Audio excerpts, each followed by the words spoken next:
Collector Shri Anil Kumar રાણાવાસિયાના અધ્યક્ષ સ્થાને મહાશિવરાત્રિના મેળા અંગે ડીબ્રીફ મીટિંગ યોજાઈ હતી।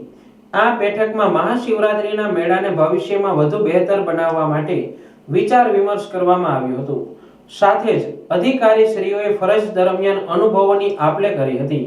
જિલ્લા કલેક્ટરશ્રીએ કચેરીએ મળેલ બેઠકમાં જિલ્લા કલેક્ટરશ્રીએ મહાશિવરાત્રિના મેળાને સુચારુ અને સફળતાપૂર્વક પાર પાડવા માટે જિલ્લા વહીવટી તંત્ર અને મહાનગરપાલિકાના અધિકારી કર્મચારીઓની ખંતપૂર્વક મહેનતને બિરદાવી અભિનંદન આપ્યા હતા।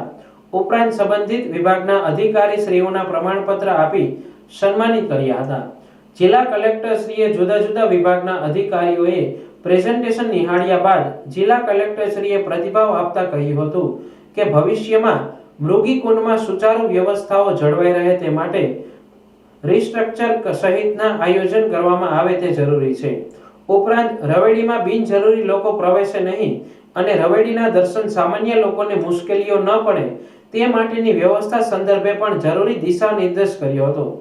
આ બેઠકમાં મહાશિવરાત્રિના મેળામાં સુચારુ રીતે ટ્રાફિક નિયમન થઈ શકે તે માટે ધૂણો લગાવનાર સાધુ માટે પણ યોગ્ય વ્યવસ્થાઓ થઈ રહે તે માટે પણ વિચારણા કરવામાં આવી હતી। ઉપરાંત આરોગ્ય સેવાઓને પણ વધુ મજબૂત બનાવવા માટે જરૂરી વ્યવસ્થાઓ ઊભી કરવા માટે પણ ચર્ચા વિચારણા કરવામાં આવી હતી।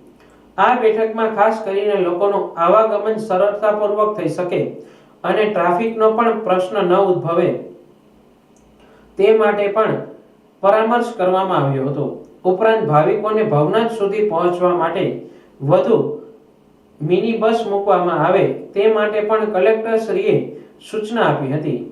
આમ ભવિષ્યમાં મહાશિવરાત્રિના મેળામાં ભાવિકો માટે વ્યવસ્થાઓ વધુ સુદૃઢ કરવા માટે વિચાર વિમર્શ કરવામાં આવ્યો હતો।